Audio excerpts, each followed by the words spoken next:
ಒಂದು ರಸ್ತೆ. ಆ ರಸ್ತೆನಲ್ಲಿ ಒಂದು 10-20 ಅಂಗಡಿಗಳು ಇದ್ವು.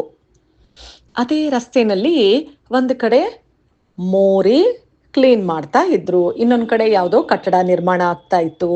ಒಂದಷ್ಟು ಜನ ಕೆಲಸಗಾರರು ಬಹಳ ಕಷ್ಟಪಟ್ಟು ಹಗಲು ರಾತ್ರಿ ಕೆಲಸ ಮಾಡ್ತಾ ಇದ್ರು. ಒಬ್ರು ವಯಸ್ಸಾಗಿರೋ ವ್ಯಕ್ತಿ, ಆತನು ತುಂಬಾ ಕಷ್ಟಪಟ್ಟು ಕೆಲಸ ಮಾಡ್ತಾ ಇದ್ರು.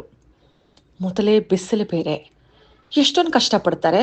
ಅವ್ರ ಕೂಲಿ ಸಿಗತ್ತೆ, ಇಲ್ಲ ಅಂತಲ್ಲ, ಆದರೆ ಆ ಬಿಸಿಲಿನಲ್ಲಿ ಈ ಶ್ರಮದಾನದ ಕೆಲಸ ಮಾಡ್ತಾರಲ್ಲ ಅಂತ ಆ ವಯಸ್ಸಾಗಿರೋ ವ್ಯಕ್ತಿನ ಒಂದು ಅಂಗಡಿಯ ಮಾಲೀಕ ಕರೆದು ಪ್ರತಿದಿನ ಟೀ ಜೊತೆಗೆ ಒಂದು ಬನ್ನನ್ನ ಕೊಡ್ತಾ ಇದ್ದ.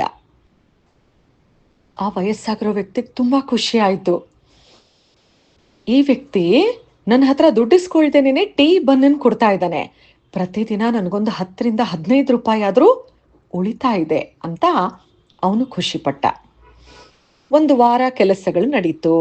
ಈ ವ್ಯಕ್ತಿ ಅಂದ್ರೆ ಟೀ ಅಂಗಡಿ ಇಟ್ಟಿದ್ನಲ್ಲ, ಅವನು ಪ್ರತಿದಿನ ಟೀ ಬನ್ನು ಕೊಡ್ತಿದ್ದ. 2 ವಾರನೂ ನಡೀತು, 3 ವಾರನೂ ಕೆಲಸ ನಡೀತು. ಈ ವ್ಯಕ್ತಿ ಮಾತ್ರ, ಟೀ ಮಾಲೀಕ ಮಾತ್ರ ಯಾವತ್ತೂ ಟೀ ಕೊಡೋದು ಬನ್ನು ಕೊಡೋದನ್ನ ನಿಲ್ಲಿಸ್ಲೇ ಇಲ್ಲ. ಅಚಾನಕ್ಕಾಗಿ ಒಂದು ದಿನ ಈ ಮಾಲೀಕನ ಮನೆಯಲ್ಲಿ ಏನೋ ಒಂದು ಸಮಸ್ಯೆ ಬಂತು.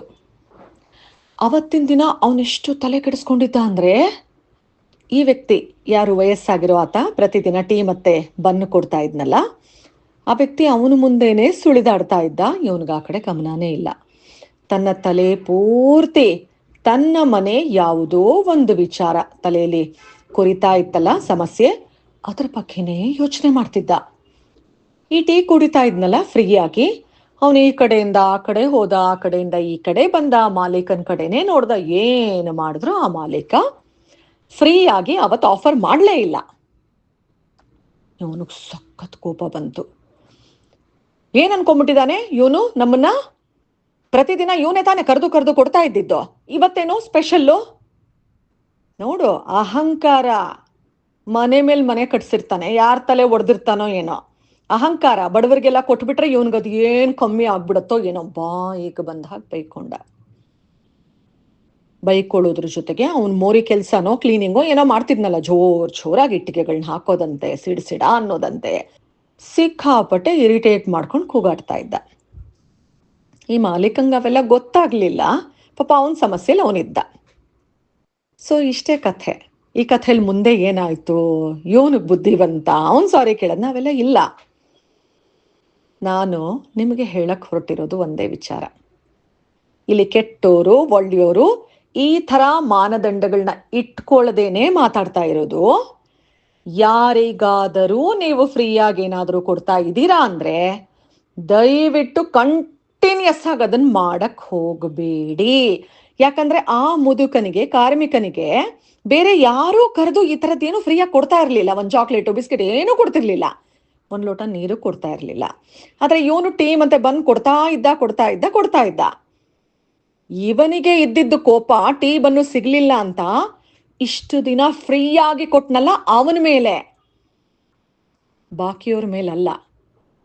ಬಾಕಿಯವರು ದುಡ್ಡು ಕೊಡು ತಗೊಂಡು ಹೋಗು ಅನ್ನೋ ಥರ ಲೆಕ್ಕಾಚಾರ, ಕರೆಕ್ಟ್ ಅದು. ಬಟ್ ಫ್ರೀಯಾಗಿ ಕೊಡ್ತಾ ಇದ್ದವನು 3 ವಾರ ಕೊಟ್ಟವನು, ಒಂದು ದಿನ ಅವನು ಮರ್ತಿದ್ದಕ್ಕೆ ಇವನು ಕೋಪ, ತಾಪ, ಅಸಹನೆ, ಶಾಪ, ಇರಿಟೇಷನ್ ಎಲ್ಲ ಈ ವ್ಯಕ್ತಿ ಮೇಲೆ ಬಂತು. ಸೊ ಮಕ್ಕಳೇ, ಅರ್ಥ ಮಾಡ್ಕೊಳ್ಳಿ, ಮುಖ್ಯವಾಗಿರೋ 2 ಪಾಠನ ನೀವಿಲ್ಲಿ ಕಲಿಬೇಕು.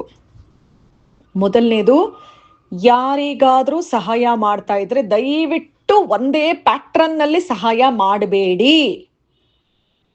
ಪ್ರತಿದಿನ ಕೊಡು, ಪ್ರತಿ ತಿಂಗಳು ಕೊಡು, ಹಿಂಗ್ ಕೊಡು, ಹಂಗ ಪ್ಯಾಟ್ರನ್ ತಪ್ಸಿ ಇಲ್ಲ. 2ನೇದು, ಯಾರು ನಿಮ್ಮ ಜೀವನದಲ್ಲಿ ಇನ್ನೊಂದು ಸಾರ್ತಿ ಮುಖಾಮುಖಿ ಆಗಲ್ವೋ, ಎಲ್ಲೋ ಟ್ರಿಪ್ಗೆ ಹೋಗ್ತಾ ಇರ್ತೀರಾ, ಇನ್ನೆಲ್ಲೋ ಬೆಟ್ಟ ಹತ್ತುತ್ತಾ ಇರ್ತೀರಾ, ಇನ್ಯಾವುದೋ ಊರಿಗೆ ಹೋಗಿರ್ತೀರಾ, ಅಲ್ಲಿ ಭಿಕ್ಷುಕರು ಇರ್ತಾರಲ್ಲ, ಅಲ್ಲಿ ಬೇಡ್ಕೊಳ್ತಾರಲ್ಲ, ಅಲ್ಲಿ ಇನ್ಯಾರೋ ಕಷ್ಟ ಅಂತಾರಲ್ಲ, ಅವ್ರಿಗೆ ಕೊಡಿ. ಜೀವಮಾನದಲ್ಲಿ ಮತ್ತೆ ಇನ್ನೊಂದು ಸರ್ತಿ ಅವರನ್ನ ನೀವು ನೋಡಲ್ಲ, ನಿಮ್ಮನ್ನ ಅವರು ನೋಡಲ್ಲ. ಹಂಗೊಂದ್ ವೇಳೆ ಎದುರ ಬದ್ರ ಬಂದ್ರೂ ಇಬ್ರಿಗೂ ಅದು ನೆನಪಿರಲ್ಲ. ಸೊ ಯಾವ ವ್ಯಕ್ತಿ ನಮ್ಗೆ ಕಂಪ್ಲೀಟ್ ಆಗಿ ಗೊತ್ತೇ ಇಲ್ವೋ ಸಹಾಯ ಮಾಡೋದಾದರೆ ಅಂಥವ್ರಿಗೆ ಸಹಾಯ ಮಾಡಿ. ಇಲ್ಲಾಂದರೆ ಆಗಲೇ ಹೇಳಿದ್ನಲ್ಲ, ನಿರಂತರವಾಗಿ ಯಾರಿಗಾರು ಸಹಾಯ ಮಾಡ್ತಾ ಇದ್ರೆ ದಯವಿಟ್ಟು ಅದನ್ನು ಬಿಟ್ಟು ಬಿಡಿ.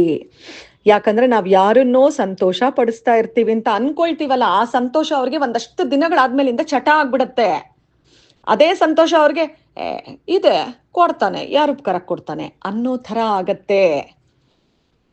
ಸೊ ಇದು ನನ್ನ ಎಕ್ಸ್ಪೀರಿಯನ್ಸ್ ಅಂತಲ್ಲ, ತೀರ್ಥರಾಮ ಪಳಲಂಬೆ ಅವರ ಪುಸ್ತಕನ ಓದಿ ನನಗೆ ಅರ್ಥ ಆಗಿದ್ದು, ಯಾರೇ ಹಿಂಗೂ ಇರುತ್ತಾ, ಎಷ್ಟೋ ಪ್ರಶ್ನೆಗಳಿಗೂ ಉತ್ತರ ಸಿಕ್ಬಿಡ್ತು. ಸೊ ಈ ಘಟನೆ ನೀವು ಕೇಳಿರೋದ್ರಿಂದ ಇನ್ನು ಮುಂದೆ ಯಾರಿಗಾರು ಸಹಾಯ ಮಾಡಬೇಕಾದ್ರೆ ರೆಗ್ಯುಲರಾಗಿ ಸಹಾಯ ದಯವಿಟ್ಟು ಮಾಡಬೇಡಿ.